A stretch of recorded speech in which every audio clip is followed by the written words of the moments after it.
much for joining me today. And today is a good one. 5 tips to help you pivot in your career. Now, whether you lost your job, got fired from your job shut down, or hey, you don't even want to work at your job any longer, you're just ready to pivot to another career. I came across this old story. I came across this story many times, but I came across it again today about this man being fired from his job. And there's so many wisdoms and gems that I took away from it that I wanted to squeeze everything out from that story and deliver you some good content today. So are you ready for those 5 gems? Now, let's go back to this story. It's a story about this crooked man back in the Bible. He had got fired from his job. So what he did next was he went to every client that was of his former boss. And hey, if they owed his boss $100, he'll tell them, hey, write 80 on it and then it will be good. And he'll take the $80 for himself. He'll go to the next person that owed his boss, let's say $150. Hey, just write 120 on it. The person will write 120. He gave him a receipt and then he'll walk away with the $120. Crooked, right? I know, crooked man. But once the boss found out what he was doing and how crooked and all this stuff was after he got fired, he said, but there were some good things that he did. Though he did stuff the wrong way after he got fired, and we're not doing that at all. There's some good wisdom, some good gems that we can take away from this man and what he did to navigate after being fired from his job. So the first thing that this crooked manager did was he had a plan. We need a plan after we was let go from our job. We need a plan after the job shut down. We need a plan, right? So what is our plan? Come up with one. What is your plan? Whether that is applying for a certain amount of jobs per day, whether that's deciding to get a part-time job while you build on a hobby that you really enjoy to see if that would be profitable, or hey, you already got enough cushion and you're like, I'm going all for it to start my own business. Whatever that plan is, you need a plan and you need to write that plan down. Yes? Get a plan. Write the vision. Write the plan. So the next thing about this crooked manager that his boss noticed, though, was that he knew how to look after himself.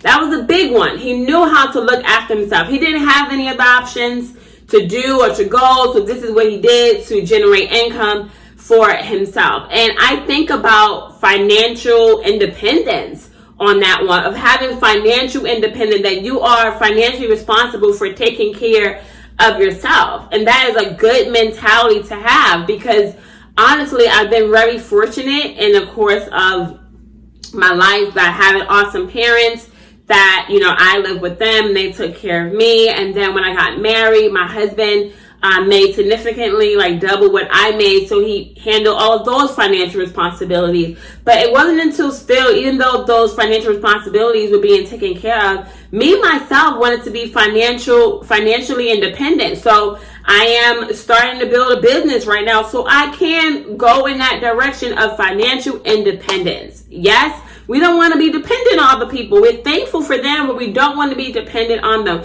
We need to figure out what is our secret sauce, what is our mojo to get things going.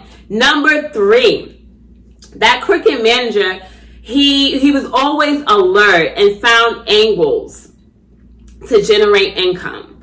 And so that to me reminds me of taking inventory.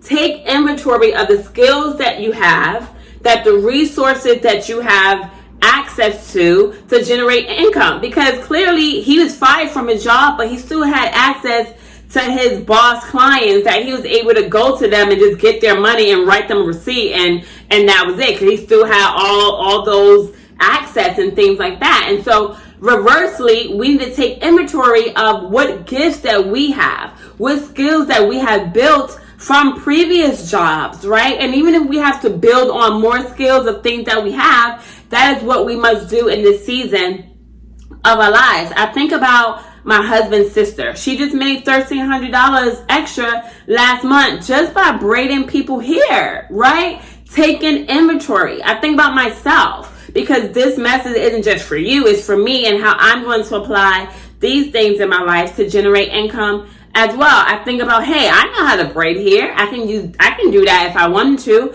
I think about creating websites. I know how to create my own website. I'm like, hey, I can create some pretty good website. Maybe that can be an avenue as well, right? I think about, oh, I have a podcast. I can monetize that podcast. Or hey, now I'm getting back into YouTube. Maybe I stay consistently with it. I can monetize that. So take inventory of the skills that you have and what you can do. What are your gifts? What do people come to you for? What do you got in stock, right? What do you got in stock? What do you have inside of you? I want you to take inventory of the gifts that you have inside of you. The next one is the big one, number 4, and is a quote that you should write and you should remember, is use the adversity to stimulate creativity. Use the adversity to stimulate creativity. I know you probably didn't expect to be here in this season of your life. You put so much into maybe the job that you was at. Maybe it just closed down. Maybe you was wrongfully fired. But whatever the situation may have been, that job is no longer there. And now you need to know how to pivot. You may not be familiar with the content that I have, but something that I say all the time is that God is your source. Everything else is a resource. Every other person that he used to bless you, every other company that he used to bless you, he ultimately was responsible for that. So if that resource ends, that resource shuts down, that resource is no longer beneficial to you in this season, there will be another resource. Yes? So look to God to bring that opportunity to you, to bring another resource to help you generate income. But there's so many people that rise up under pressure when their backs are against the wall, that businesses are birthed under pressure, so the same can happen for you. Use the adversity, use the hard time to stimulate the creativity. There's so much creativity within you. There's so much creativity within you. Use the season to work for you. How can this season work for you? Answer that. Think about that. Reflect over that. Now, let's get to number 5. Use those resources to be a blessing to other people. How can you use the resources that you have to be a blessing to other people? Or another way of looking at it is, what problem are you solving? Whatever it is that you come up with that now you're going to reinvent yourself, is it solving a problem? That is very key. People want problems to be solved. Do you have the solution to someone's needs? How can you be a blessing to them? How can you service them in this season of their life? What answer do you have? Listen out for the people around you. What are they complaining about? What do they feel like they need? Or what do you feel like, hey, I have this idea. Oh, well, I can easily do this. This can solve somebody's problem, right? Somebody needs their hair braided. Hey, you know how to braid hair. That is solving a problem. How can you solve a problem in this season of your life? Think about all these different things that can catapult you in redefining the next chapter of your life. I know what it's like to give so much to a company and then that season ends and now you're just asking yourself, what's next? I'm in the same boat with you, but I believe these gems are going to help us to pivot to do the next thing that God wants us to do. Sometimes we're thinking everything is going to be in this one basket and this one company that we're going to do this, and we envision our entire future based on that. And hey, maybe God just wanted you to pass through there.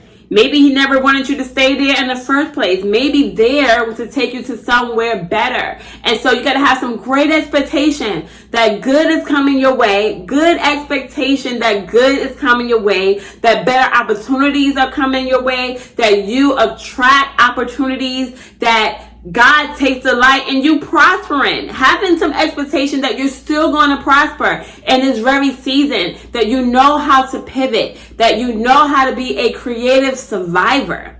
That doesn't matter what tribulations are happening. Doesn't matter what is going on. That you still know how to produce. You still know how to generate income and generate wealth to keep yourself moving and keep yourself making progress. in the areas that matters to you. Now, I told you, I get a lot of wisdoms and I get a lot of gems and just awesome encouragement while I'm reading things in the Bible, especially stories. So I just wanted to highlight that man and some gems that we can take away from him. And though he did things incorrectly and illegal, there's some good stuff that we ourselves can take and turn it into good. So, I can encourage you in an hour, I can encourage you in 30 minutes, or just give me 10 minutes. Just give me 10 minutes to say, I see you and I'm cheering for you. Be blessed.